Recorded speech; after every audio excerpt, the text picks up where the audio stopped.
નાનપણમાં ગામડા ગામની વાત છે. શ્યામજી એ દીકરાનું નામ.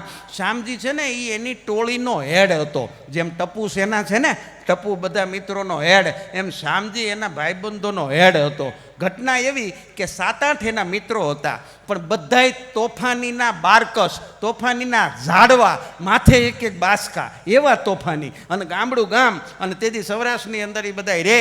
અને તેથી નાના નાના છોકરાઓ છે ને એ કોકની વાડીમાંથી મગફળી ચોરી આવે, કોકની વાડીમાંથી જમફળ તોડી આવે, કોકની વાડીમાંથી સિઝન હોય તો જાંબુડા તોડી આવે, આંબલીમાંથી આંબલીના કાચરા તોડી આવે. અને આ બધું લાવી અને પછી બધા છોકરા ભાગ પાડે અને પછી ખાય અને રમે.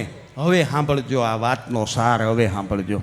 ઘટના એવી બની કે શ્યામજી એ બધાનો હેડ, એટલે ભાગ બધાના શ્યામજી પાડે. આ તારું, આ તારું, આ તારું, આ તારું, અને છેલ્લે એક નાનકડો એવો ભાગ ભગવાનનો કાઢે. સાંભળજો, આ ભાગ ભગવાનનો.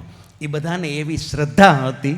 અને સાહેબ, શ્રદ્ધાનો જ્યાં હોય વિષય, ત્યાં પુરાવાની કશી જરૂર નથી. કુરાનમાં ક્યાંય પૈગંબરની સહી નથી. શ્રદ્ધાનો હોય વિષય, ત્યાં પુરાવાની જરૂર નથી.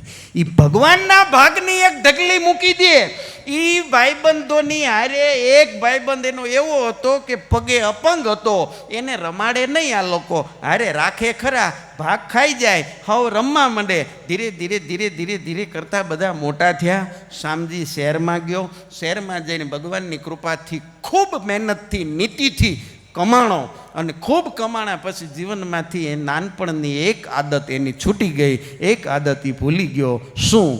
કે ભગવાનનો ભાગ કાઢતા ભૂલી ગયો સાહેબ. અને ભગવાનનો ભાગ કાઢતા જેદી શ્યામજી ભૂલ્યો ને, તેથી એના છોકરાઓએ ધીરે ધીરે શ્યામજી પાસેથી બધોય વ્યવહાર, બધોય ધંધો કબજે લઈ લીધો. અને ધીરે ધીરે ઘરમાં ને ઘરમાં શ્યામજીની અવગણના મંડી થવા. અને ધીરે ધીરે ધીરે ધીરે કરતાં એક સમય એવો આવ્યો કે શ્યામજી છોકરાઓની ઉપર ઓશિયાળું જીવન જીવતો થઈ ગયો. એને રોટલાનો મોહતાજ બનાવી દીધો.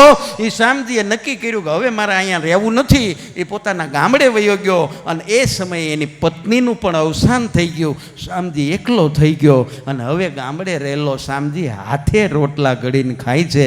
અને એમાંય પાછો એક દિવસ એવો આવ્યો કે શ્યામજી પોતે બીમાર પડ્યો. શરીર સાથ આપતું બંધ થઈ ગયું. અને ખાટલાની અંદર પડ્યો પડ્યો વિચાર કરે છે કે એવા તો મેં હું પાપ કર્યા છે કે આજ હું એક રોટલાનો પણ મોહતાજ થઈ ગયો છું. અને એ વખતે હજી ખાધું નથી, શરીરમાં તાવ ભર્યો છે.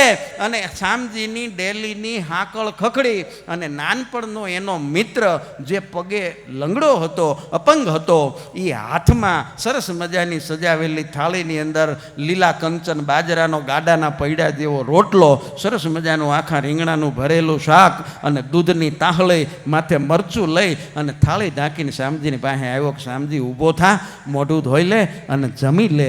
શ્યામજી ઊભો થયો. ઓહો, આ તો મારો નાનપણનો ભાઈબંધ છે. પછી બે મિત્રોએ વાત કરી કે શ્યામજી, મને ખબર પડી, ગામના ચોરે વાત થતી હતી કે શ્યામજી શહેરમાંથી ગામડે વયો આવ્યો છે, જાતે રોટલા બનાવીને ખાય છે ને બીમાર છે, રોટલા નથી બનાવી શકતો. એટલે સાંભળ, હું તારા હાટું આ ખાવાનું લઈ આવ્યો છું. અને શું કામ લઈ આવ્યો છું એ સાંભળ. કે આપણે જ્યારે નાના હતા ને, ત્યારે બધા ભાઈબંધો હાટું તમે ભાગની ઢગલી કરતા. એમાં આંબલી હોય, એમાં જામફળ હોય, એમાં બોર હોય, એમાં આંબલીના કાચરા હોય, એ બધું તમે નોખી નોખી ઢગલી કરતા ને. એમાં એક ઢગલી તમે ભગવાનનો ભાગ કાઢતા. હું પગે અપંગ હતો, તમે મને રમાડતા નહીં, આ ભાગ મૂકી અને તમે રમવા વયા જતા. પછી જે ભગવાનનો ભાગ હતો ને, એ હું પોતે ખાઈ જતો હતો. તમે આવો તો આમાં બોરના ઠળિયા પડ્યા હોય, જાંબુના ઠળિયા પડ્યા હોય. તમને એમ કે ભગવાન આવી અને એનો ભાગ ખાઈ ગયા હશે. ભગવાન તો કોઈ દી નથી આવ્યા, હું તમારો ભાગ ખાઈ જતો હતો. પણ હવે સાંભળ, એનો ઋણ ચૂકવવાનો અવસર આવી ગયો છે. આજથી તારે રાંધવાનું નથી. તું જીવે ત્યાં સુધી તારા માટે 2 ટાઈમની થાળી મારા ઘરેથી આવશે.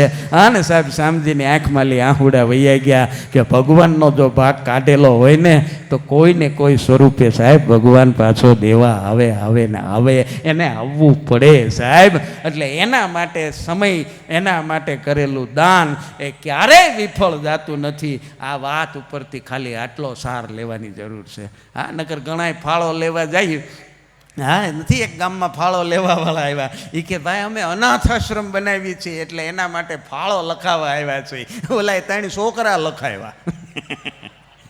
ફાળાવાળા બીજી બસમાં વૈયા ગયા. એ કે ગામ ફાળો કર્યા જેવું નથી.